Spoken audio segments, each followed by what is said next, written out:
come from Ghana. My surname is GBEVLO-LARTEY. I come from Ghana. I used to be in the military when I was young. And I left the military and I did some work for the UN. I served as the National Security Coordinator for Ghana from 2009 to 2014. And then in 2016, I went to work for the African Union, where I was the African Union Special Representative for Counterterrorism Cooperation. And I ended that in 2020. And then I came back to Ghana. And now, like you know, I am chairman and founder of the Human Security Research Center here in Accra.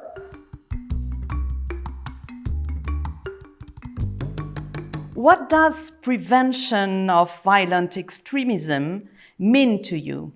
Prevention means a lot to me as an individual, and also because of the kind of things that I've had to do in the past.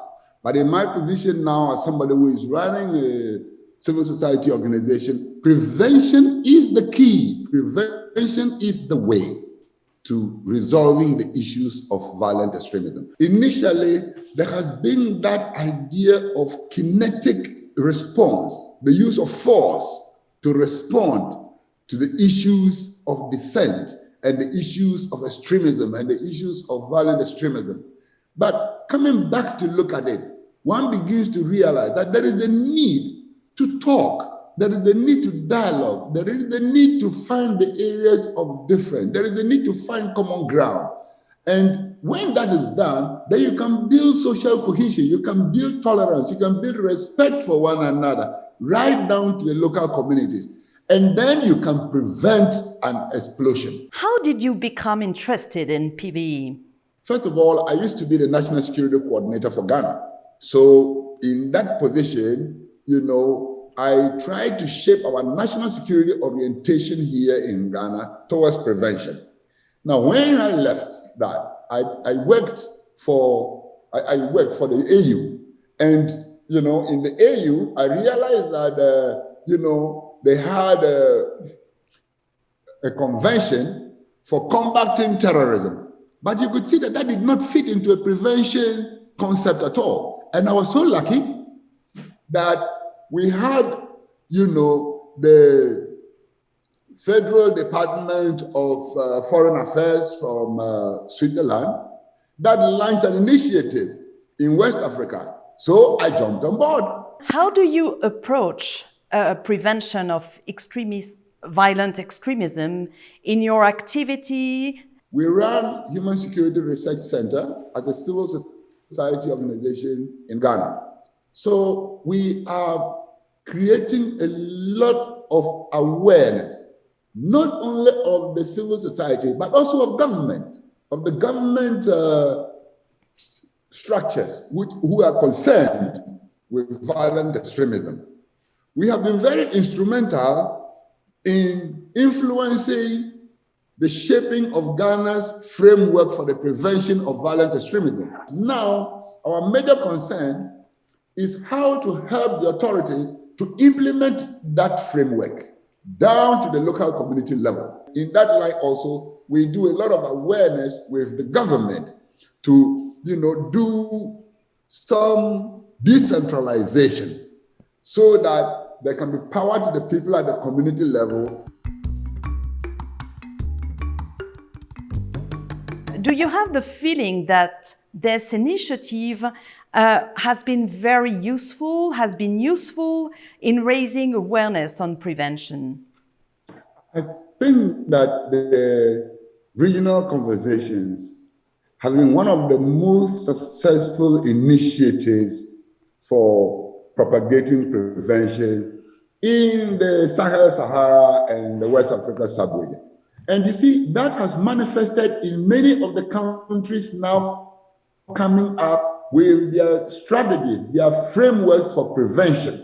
A lot was done. It started gradually from Dakar. We came to N'Djamena. We went to Washington. We went to New York. We went to several, and Central African Republic.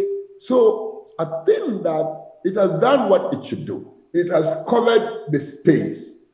In what way this initiative has changed something in your thinking on prevention or on violent extremism. And it has helped me, therefore,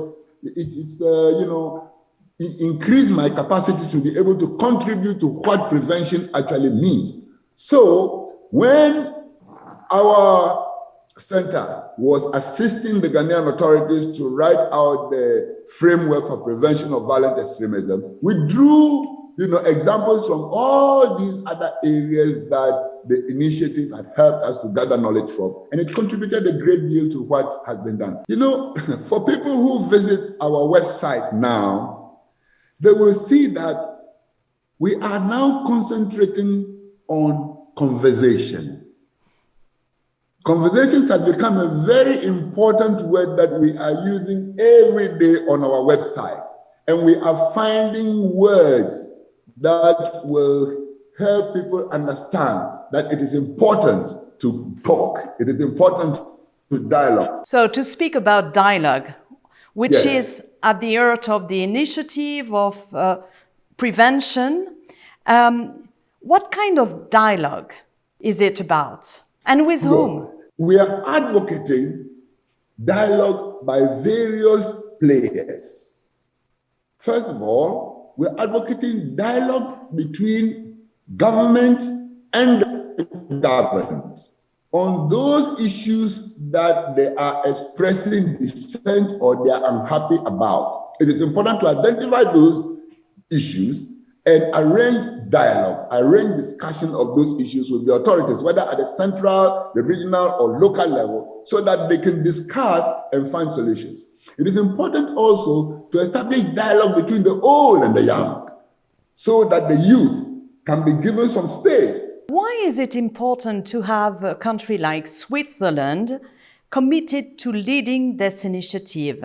Switzerland has peace, that is one, and others can learn from that.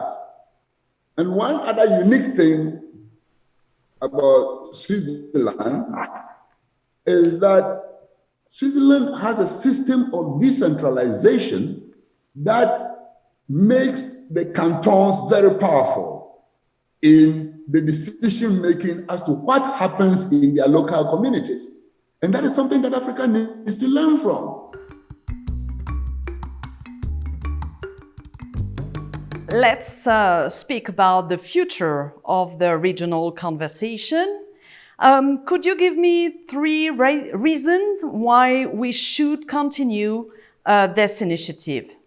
One area is the decentralization, so that the people in the local communities become decision makers on the things that affect them. They should be involved in taking decisions on things that affect them. So along these lines, I think that we'll be able to build trust between government and the governed, because that is the initial thing that I think that this whole issue of prevention is based on, that we should build trust between the governed and the government.